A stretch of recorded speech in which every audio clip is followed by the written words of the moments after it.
Okay, OBD Zone have been in touch again, and this time they've sent me the Ancel DS600, which is marketed as a professional level scanner with bi-directional and coding features. So we're going to check it out in this video. So I'm just slowly gripping on the fuel pipe there. Okay, we can see there now, oxygen sensor's gone right down.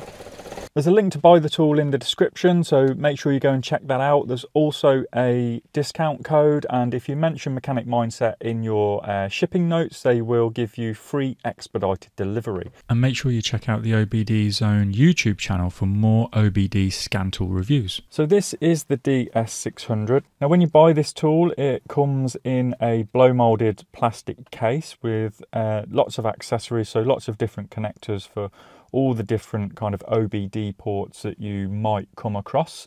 It's actually a really nice case and well packed. You get the charger and the passkey for the VCI, which is actually very important. The unit itself is a nice sized tablet, you can see there. It's also got the kind of hook on the back which you can put on the steering wheel there, so that's a nice feature that I like on all these diagnostic tools. So on the face of it, we can see that we've got what we kind of expect from a tool of this price. So we've got our basic diagnostic features. Auto search will only work if you've got a vehicle that supports it.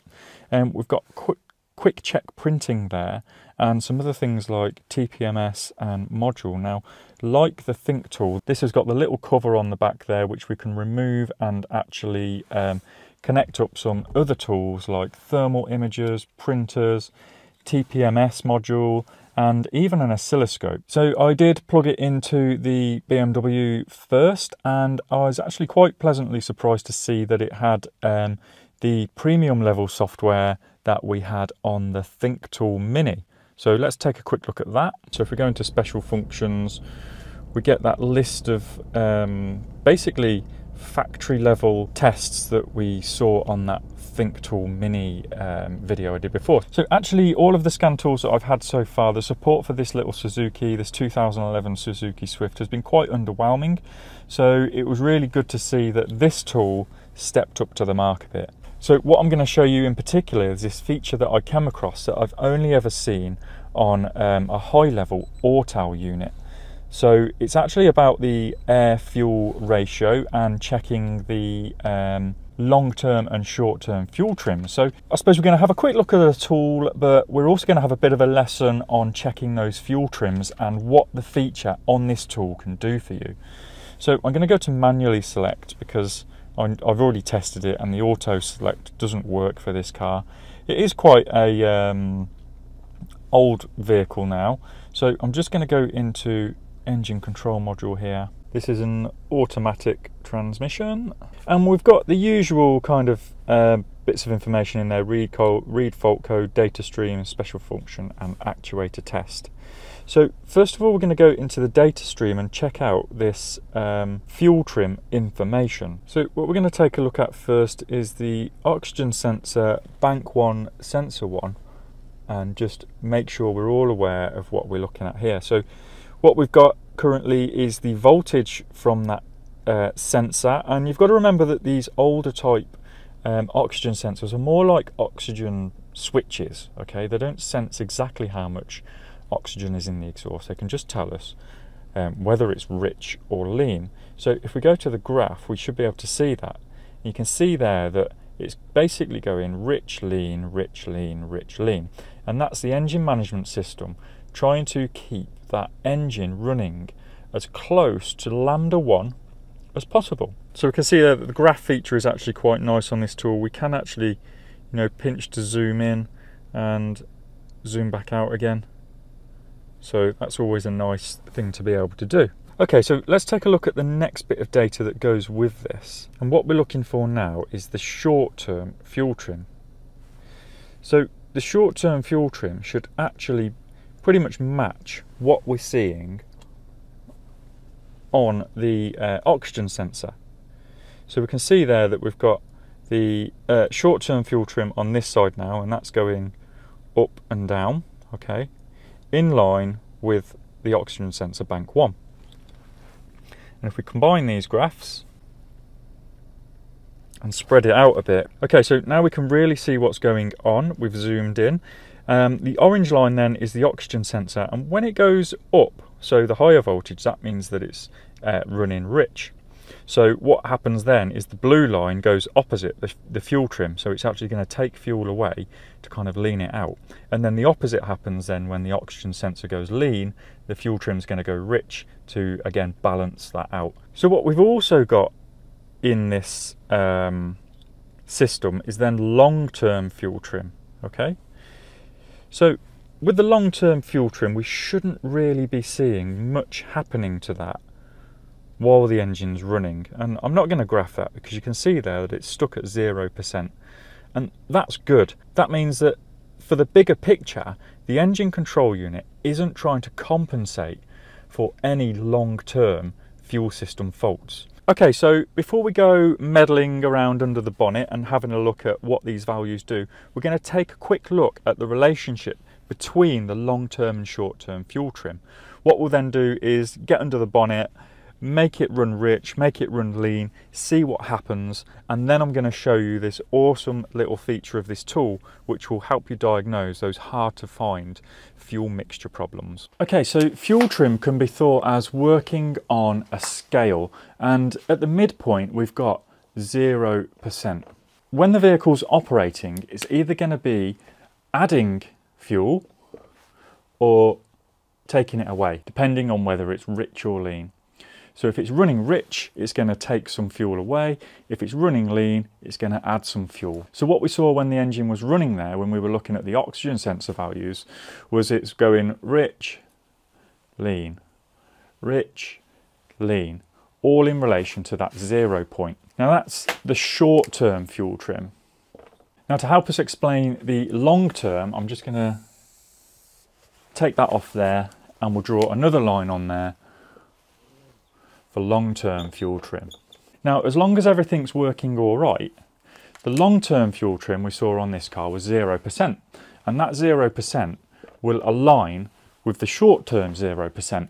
Now, if we then get a fuel trim fault, common ones being lean running, where the short-term fuel trim is going to compensate by adding some fuel, okay, and the engine management system can see that, okay, I'm adding some fuel, and it gets to a point where this becomes the new 0 line, okay, and it's compensated for that lean fault. What will actually happen is this long-term fuel trim will move that 0 point, okay? So our new short-term fuel trim would be here.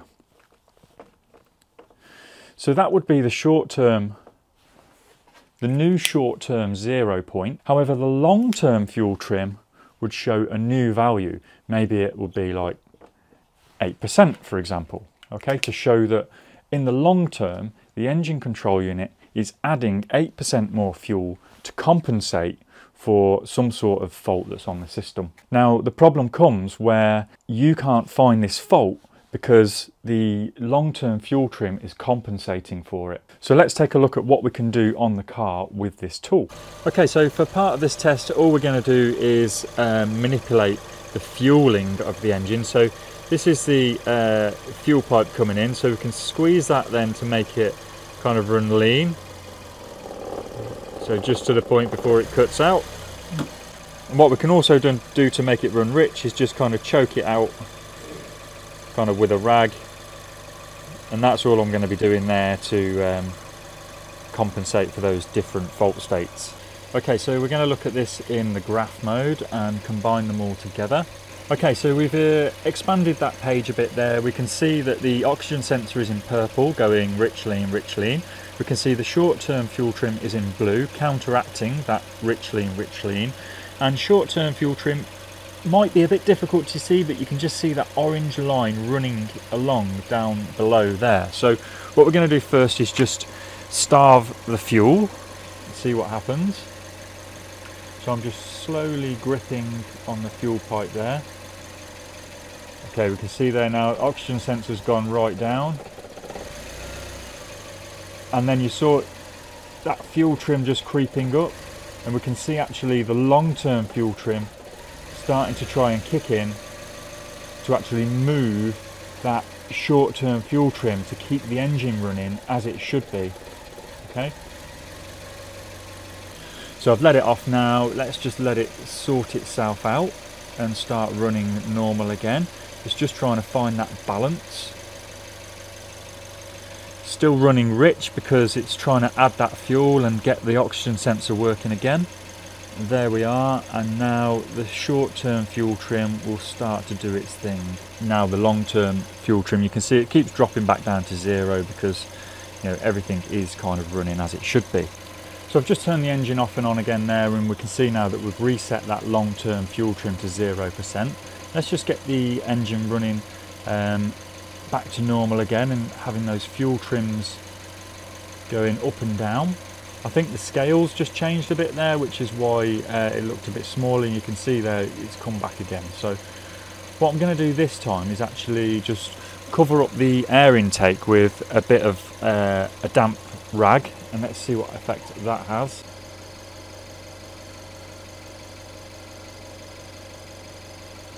Okay, so we can see there it's actually taking the fuel trim away now. The fuel trim's mostly negative, and I would imagine that that long-term fuel trim is going to follow shortly. Yes, see now there that the long-term fuel trim has gone negative to actually remove some of that fuel because we're starving it of air, meaning that it's going to be running rich.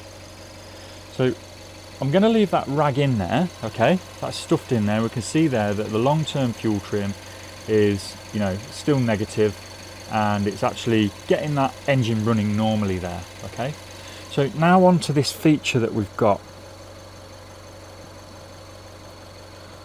So we're going to go into Actuation Test. We can actually see that we've got quite a few actuation tests for this vehicle. Now the one that I'm really interested in is this open loop.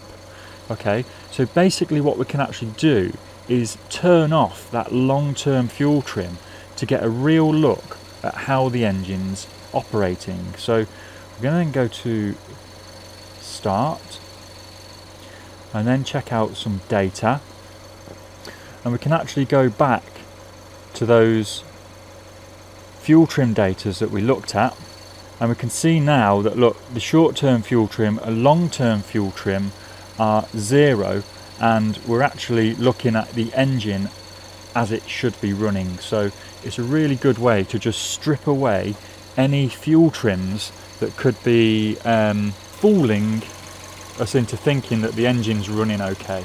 So that is a really good feature that I just wasn't expecting to see on this tool, so that's pretty good. Other than that, this tool does everything that you would expect a tool of this price to do. Again, there's more details on the website of all these different features. So the only thing you've got to look out for really is that it doesn't do all of these features on all of the cars. So just know the vehicles that you're working on really.